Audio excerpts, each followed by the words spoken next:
You have to be satisfied not only because it's coming off the loss last week, but and I don't know if you can take it as an indication of what this team's about based on who you played today. But you have to be satisfied. Yeah. Yes, I'm happy. You know, coming off losses is not fun, and it's not something over the last 4 years that we've done often. You know, the most important thing is to learn from the mistakes. You know, we had a lot of execution errors in the Navy game.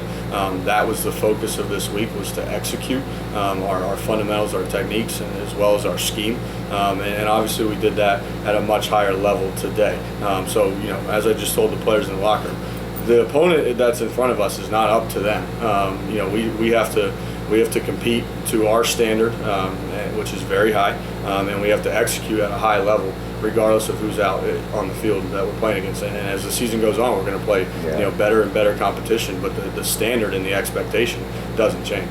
How did it feel your first game here at home as a head coach, getting a win like this? Yeah, it feels great. It feels great. First of all, when you're in the coaching profession, every win feels great. But to do it at home, having spent 4 years here and really understanding the home field atmosphere, and it has to be some type of an advantage because I believe we're now 22-2 at home since 2012. To be a part of one of those victories as the head coach, I'm very proud of it. Do you feel you have a lot of heavy shoes to fill based on the success and taking over? You're young and taking over a successful program, but it's a little more lifted now after this today. No, I think I know that the expectations around this program are high.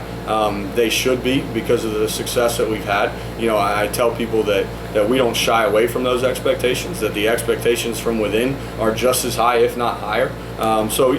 Me personally, taking over Coach Moorhead, who's just a tremendous head coach, a tremendous football mind, a tremendous man. Obviously, big shoes to fill. Worked with him every day for 7 years. I think that's part of why I was chosen to take over when he left, because it's a lot of the same. The foundation, what we're built on, what we're about, that has not changed. Different voice leading the charge, but the same ideas. What did you work on today based off last week's loss? To me, it was just execution of our base offense and our base defense, making sure that we are in a position to have success. When you take a look back at the Navy film, there were times that we were using either poor technique or not executing assignments, that we weren't giving ourselves a chance to have success. That was the focus today. Base offense, base defense, put yourself in a position to be successful, and then make the play. How did the guys handle the heat out there? Seemed to be, it was hot. I mean, we all felt it. I thought our guys did a good job. We started talking about it 2 days ago, that it was going to be hot, that we needed to hydrate. When you get into a game like this, you find out what kind of strength and conditioning coach you have. Our head strength coach, Tim Ream, his assistant, Josh Greer, obviously did a great job over the summer throughout fall camp, preparing us to be in shape to play a football game in this kind of weather. As everybody in the area knows, we had this weather a few weeks ago. Right. We were practicing in this. Right. So it wasn't brand new to us. So I'm actually pretty proud of how they handled the heat. They stayed hydrated. We had big fans on the sidelines that helped keep them cooled down. And are you glad you got a week off next week? Or this is different for us. This is different for us. We've had byes later in the season. We've had byes the last week of the season, which was last year. But this is different. It changes kind of the emphasis. But that said, when you get into a bye week, it's really about getting healthy. It's about improving fundamentals, techniques. And this is an opportunity for us to use it as extra preparation time for Penn, who's a very good football team. Yeah. And you're not going to score 80 points against them. Yeah, no, I would. That's not my expectation, but my expectation is that we always execute at the highest level possible. How about Chase today? Yeah. He's continuing what he did last year. Yeah. Well, Chase continues to improve and continues to produce because of the way he prepares. His body in the weight room with conditioning, his skill in practice, and his mind in the meeting room. He runs the ball, not just physically talented, but he runs it. He's cerebral. Is he healthy? Yeah, he's healthy. Last year he came up. Yeah, last year at the end he got banged up a little bit, but no, Chase is he's healthy. Continue to use him and the other backs. Okay, congratulations. Thank you very much. How do you feel? Feel good. It feels good to bounce back, especially from that loss against Navy. Feels good to score some points. Offensively, it feels good to get some turnovers and even score some points on the defensive side of the ball. So I think that we just got to carry this momentum into the bye week. Really prepare for Penn. Very good. Penn's a quality team. Took us to the last second actually last year to beat them 48-45 on the game-winning field goal. Did you have a bye week next week? Yes, sir. We have a bye week next week. Yeah, I think it's a good timely bye week. It's better than last year. We had the bye week, the last game of the season. Really didn't help us out. So this week, get some guys back, freshen up a little bit, get our legs back on us, and get ready for Penn. How hard was it to play out there in this heat today? Oh, the heat was certainly a factor. I think our coach did a good job of managing reps all throughout the position groups. You have some guys taking off a series. I think Faison Odom would split some series with the other tight end, Isaiah Seawright, as well with Kendall Piercy, and you do that with their line. So it's really good to keep guys fresh in case it is a 4-quarter game. Okay, and offensively, this team is known for that. Yes.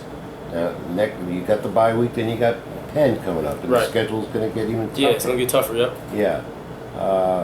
Will this team be able to score points? Not 80 points, but right, yeah. A lot of points. Obviously, that's the goal. I think me and Kevin talking about it a lot. Me and Kevin feel as though we should be able to put up 40 points against anybody that we play, no matter who it is on the schedule.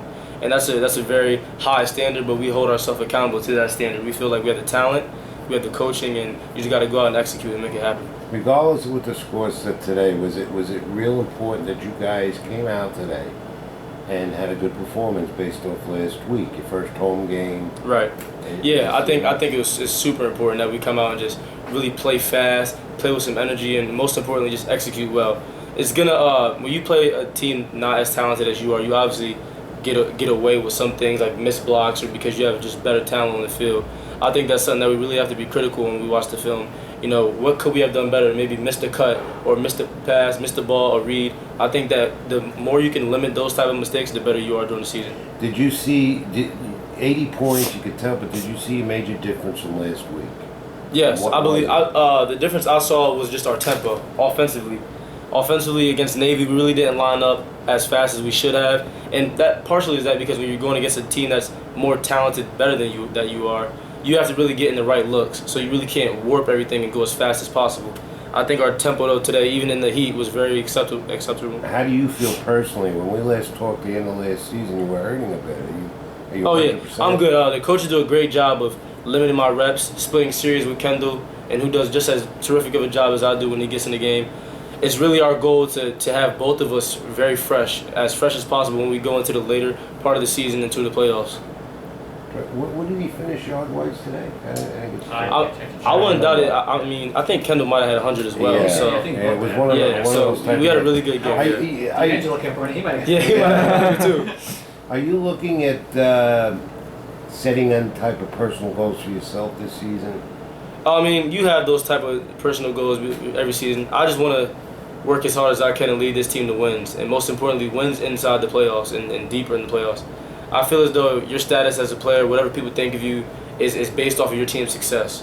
That's one thing that Joe Moore had always taught us. With team success comes individual recognition. How's the transition been from Joe to? It's been great, and nothing's really changed. The team's comfortable with Coach Breiner. Same system. The guys, he was my recruiter coach, so not really a change at all. So you and him have a great relationship. Yes, sir.